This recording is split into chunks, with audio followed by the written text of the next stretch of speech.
So in the last video हम लोग ने क्या किया था, तो हम लोग ने देखा था कि how to determine the size of a base plate, that is the length and the width.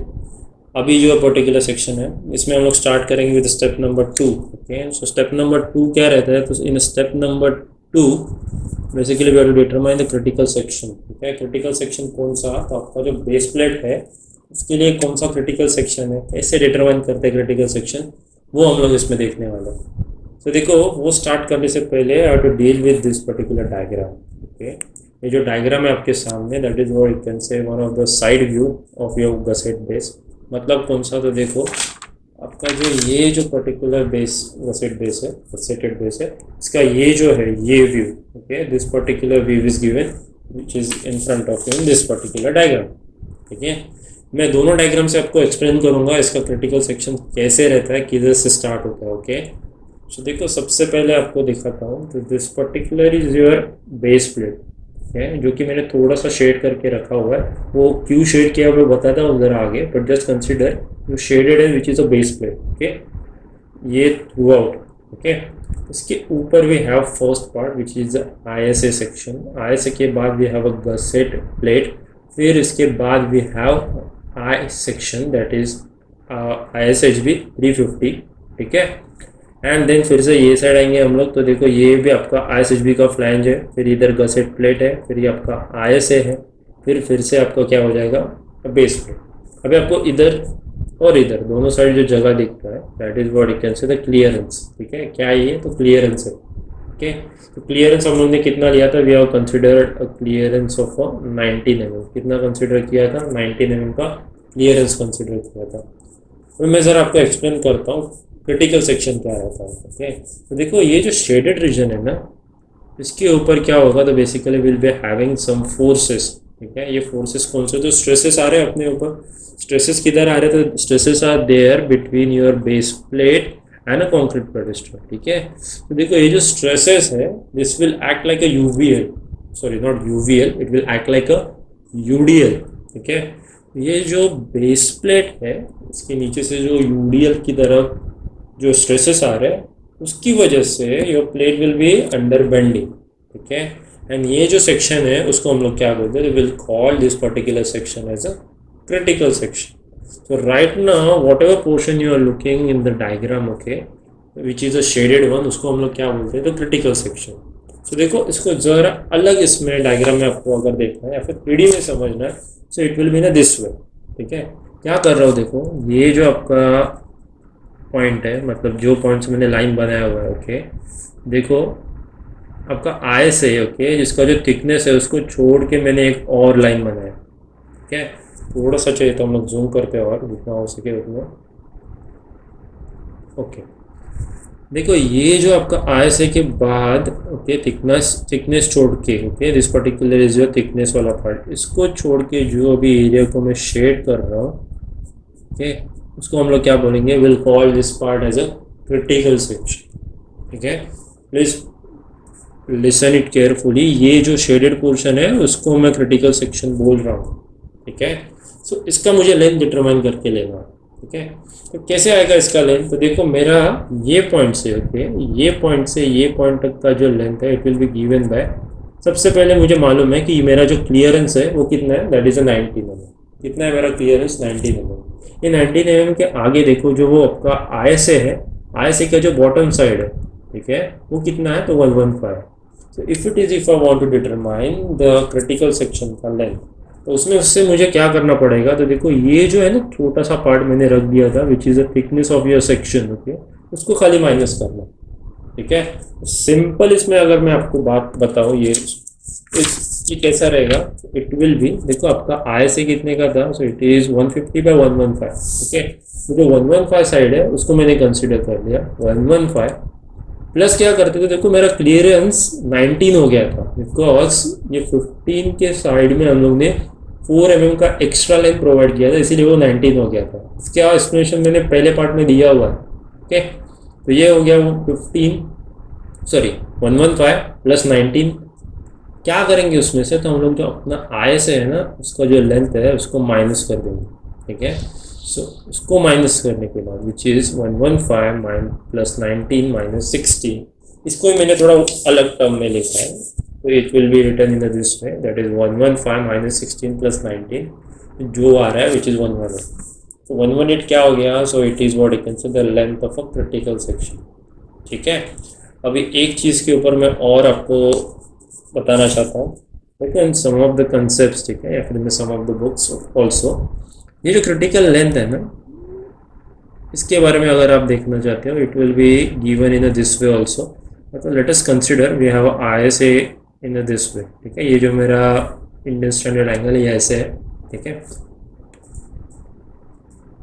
तो क्रिटिकल लेंथ क्या कंसिडर किया जाता है, देखो सम ऑफ द बुक्स में ये जो आपका रूट रेडियस है ना, रूट रेडियस ये जो पर्टिकुलर आई एस ए का, उसको छोड़ के इसके आगे वाला जो पोर्शन है उसको वो लोग क्रिटिकल सेक्शन कंसिडर कर रहे हैं। बट मैंने इसको भी कंसिडर करके, ओके, मतलब ये रूट जो है उसको मैंने निगलेक्ट नहीं किया हुआ, या फिर सॉरी उसको डिडक्ट नहीं किया हुआ, उसको मैं एक्चुअली कंसिडर करके ही कर रहा हूँ, ठीक है।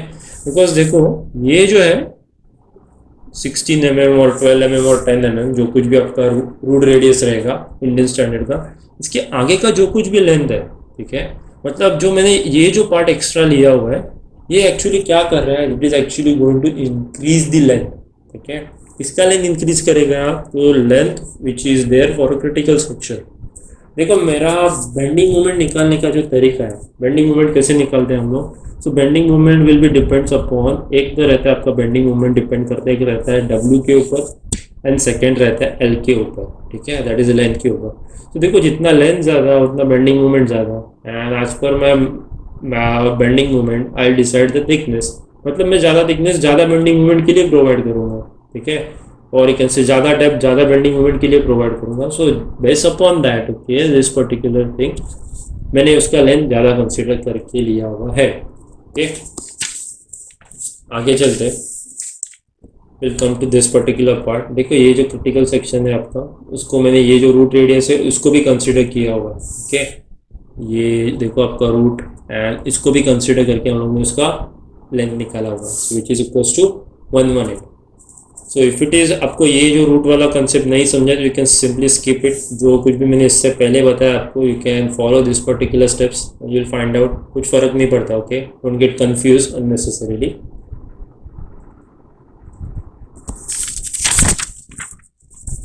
आगे चलते हैं, देखो जो मेरा बेंडिंग मोमेंट रहता है ना ऑन क्रिटिकल सेक्शन जो है it will like act like a cantilever section, okay. मतलब देखो दूसरा डायग्राम में अगर देखते हैं हम लोग, तो देखो ये जो है ना आपका आई से इधर तक आपको सपोर्ट है, इसके आगे का जो शेडेड पोर्शन है वो है ओवर हैंगिंग वाला पार्ट लेटेस्ट से, तो वो ओवर हैंगिंग वाला पार्ट मतलब it will act like a cantilever section. Cantilever beam में मैक्सिमम बेंडिंग मोमेंट, ओके, मतलब cantilever beam subjected to a UDL, maximum bending moment will be given by a formula which is WL square by 2। तो देखो WL square by 2 से मुझे इसका value मिल जाएगा।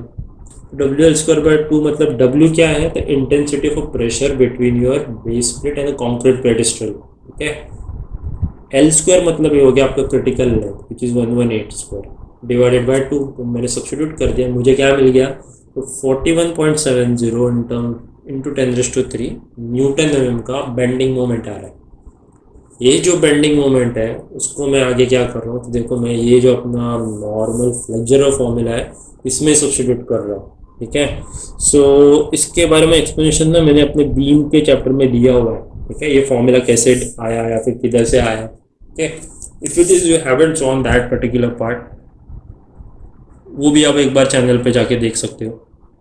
So देखो ZP, okay, that is a plastic modulus, section modulus, okay, it is given by m into gamma m0 divided by f1।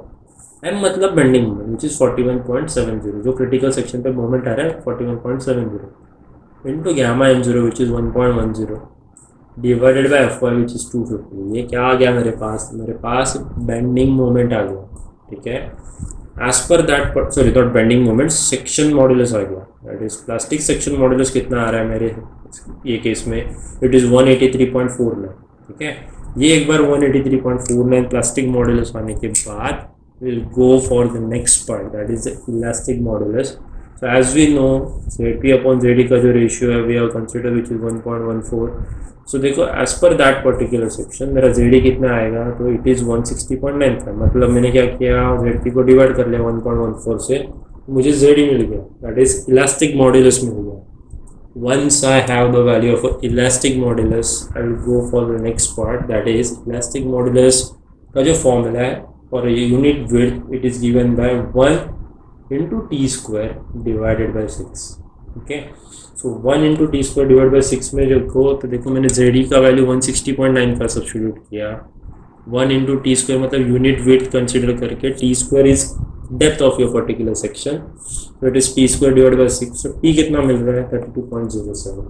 32.07 ये क्या है, तो टोटल थिकनेस रिक्वायर्ड। ओके, मतलब to tackle the load of 41.70, load नहीं moment बोलते हैं इसको, तो moment of 41.70 10 into 10⁻³ newton mm का मोमेंट को टैकल करने के लिए या फिर उसको सेफली कैरी करने के लिए what is the thickness required, we required thickness of 31.07। देखो ये जो 31.07 है ना, आउट ऑफ दैट उसको मैंने क्या कर दिया, उसको 32 राउंड फिगर कर लिया ना। वो जो 32 है, ठीक है, 32 में से देखो फिर से डायग्राम में हम लोग चलते हैं, तो देखो मैक्सिमम बेंडिंग मोमेंट, ठीक है, maximum bending moment in particular cantilever beam, मतलब इसको हम लोग ने लेटर से इधर से जो आगे वाला पोर्शन है उसको कैंटिलीवर सिलेक्ट किया या फिर कंसीडर किया, तो कैंटिलीवर बीम में maximum bending moment will B at this particular point. ठीक है, सपोर्ट पे मैक्सिमम बेंडिंग मोमेंट रहेगा और जैसे जैसे ये साइड चले जाएंगे उतना ही बेंडिंग मोमेंट का इंटेंसिटी कम होते जाएगा। ओके, तो देखो बेंडिंग मोमेंट इधर मैक्सिमम रहेगा तो उधर, ठीक है, मैक्सिमम बेंडिंग मोमेंट पे वी हैव अ थिकनेस। देखो थिकनेस कितना है, तो ये आपका आयस है और ये आपका बेस प्लेट, इन दोनों का मिला के थिकनेस कितना प्रोवाइड किया हम लोगों ने, 32 या फिर 32 mm का थिकनेस अपने को प्रोवाइड करना है। ठीक है, बट ये जो 32 है इसमें से ये जो साइड है ना आपके आयसे का, जो कोई मैं भी शेड कर रहा हूँ, ये जो आयसे का ये जो साइड है ना, ये क्या रहेगा बेसिकली, तो ये है 16 mm। तो अगर आउट ऑफ द 32 आयसे मेरा 16 है, तो बेस प्लेट का थिकनेस कितना होना चाहिए, तो इट शुड बी 16 mm।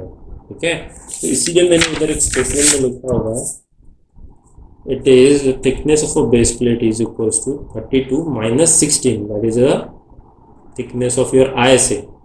तो देखो थिकनेस ऑफ ISA 16 माइनस करने के बाद बचा कितना, फिर से 16। अभी ये जो थिकनेस है,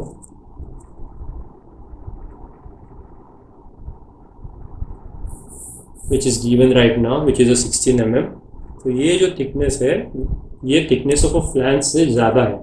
ठीक है, so if it is you are designing anything, तो देखो हमेशा याद रखना thickness of a base plate, ठीक है, जो अपना ISHB था, कौन सा था, तो ISHB था 350। तो if it is, if I open my steel table I will come to know ये जो thickness of ISHB, thickness of a flange है ISHB 350 का, उससे ज़्यादा है thickness of a base plate. So तो ही हम लोग बोल सकते हैं कि ये करेक्ट है, otherwise we have to provide a thickness which is greater than the thickness of flange. ठीक है, ये कोड में दिया हुआ है इसका प्रोविजन। आगे चलता हूँ, ये तो हो गया अपना इसका थिकनेस प्रोवाइड करने का पार्ट। सो अभी तक हम लोग ने क्या क्या फाइंड आउट करके ले लिया, तो हम लोग ने फाइंड आउट किया है thickness of base plate. Okay, इसके पहले, इसके बाद, ठीक है, अपने को क्या करना है, तो we have to consider the connection part. Okay, so connection part मतलब क्या कर रहा हूँ देखो, so in the connection I am considering जो कुछ भी टोटल लोड है आपके सेक्शन पे, दैट इज आपका जो कॉलम सेक्शन है, कॉलम सेक्शन के ऊपर जो कुछ भी टोटल लोड है, out of that particular total load 50% will get transferred to the connection. ठीक है, और यू कैन से ये पर्टिकुलर इसके ऊपर, बिकॉज कैसा है, ये जो लोड है वो डायरेक्टली ट्रांसफर होता है आपके प्लेट के ऊपर। ओके, सो हम लोग कंसिडर करते हैं, it is a provision in IS code कि कनेक्शंस में कितना हो रहा है, तो मैक्सिमम लेट अस से 50% of a load is transferred. So in the next video, we will determine the strength of a bolt. Then we'll determine how many number of bolts are required for the connection, and we'll complete the sum with the proper diagrams. Thank you so much for watching this particular video. Have a nice day.